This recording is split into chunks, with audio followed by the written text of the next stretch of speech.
Yo, what's up?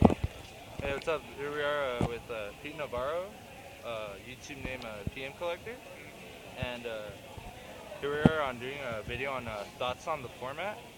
This is thoughts on Pete. So right now in the format, like, where do you think we are? Like, I mean, we just left. We're like about like a month and a half into it, and we got about 3 months, like less than 3 months left for September. So like, what do you think? Like right now, like the top decks are right now, obviously. Well, as of right now, so the way the game's progressed, I don't feel that the Yu-Gi-Oh is about tier systems anymore. So everyone that's trying to say what's tier one, tier two, but I would go based on what's commonly played right now. With the reprinted tour guide, everybody's kind of playing Rescue Rabbit. I mean, Rescue Rabbit's a really good deck. It adds a lot of consistency factors because of the logs, and pretty much the deck is a whole anti-meta deck in itself. So it has pretty much good matchups throughout the board. Also, Chaos Dragons is really good too right now because. Oh, I had a question about that. Oh, go Do ahead. you think Chaos Dragons bullied its way into the format to be meta? Well, when I first actually played with the deck Yeah. when I was playing in the structure deck tournament at the Yeah. YCS. Right. And I was playing with it, and actually, Light Pulsar, in my opinion, is probably one of the best, well-designed cards I've ever seen. Yeah. The fact that you can get back Red Eyes Darkest Metal that revives into Light Pulsar is really good. That Yeah. combo, in and of itself, kind of gave Dragons something.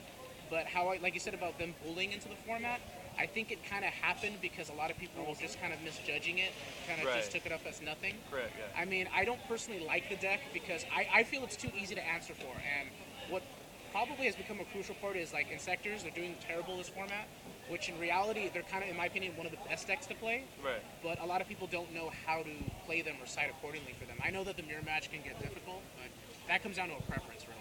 But as far as, like you said, bullying into the format, I could say they kind of could, but the deck is really good. I mean, Right. I do admit the I deck mean, it has has a a lot big of support potential. system. Well, it's Lightsworn. Yeah. That's pretty much it. Yeah.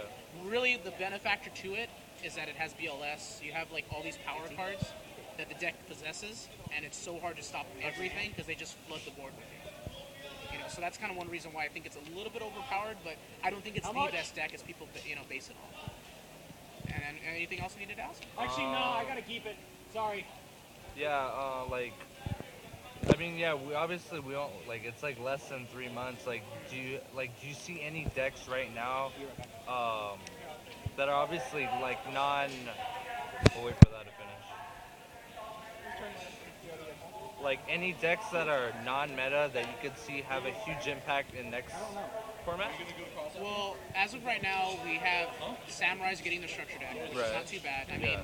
depending on what the Exceed does. Do you consider them meta? Because like everyone says meta and it's like all opinion. Well, meta, in my opinion, is anything that can be playable and be consistent against the top decks. No Yeah. matter. That's why I said there's no tier system. Yeah, exactly. Yeah. So, look how Final Countdown recently came in the top 16. That deck is very difficult to deal with. It's probably one of the few decks that is under the radar, but still kind of recognized. Yeah.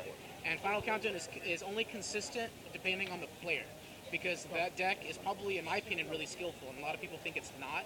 But here's the thing, though: you have to be controlled about what you do in each game 1, 2, and 3. Most decks only focus at the game that they're playing. Final Countdown has to focus based on the clock, games 1, 2, and 3, and you got to side deck accordingly to what you're playing. Because you know your opponent's going to side decrease. Some players are going to even side Jinzo. We saw that today when my friends was playing with Heretics. And it depends what you're going against and how much you have to think ahead.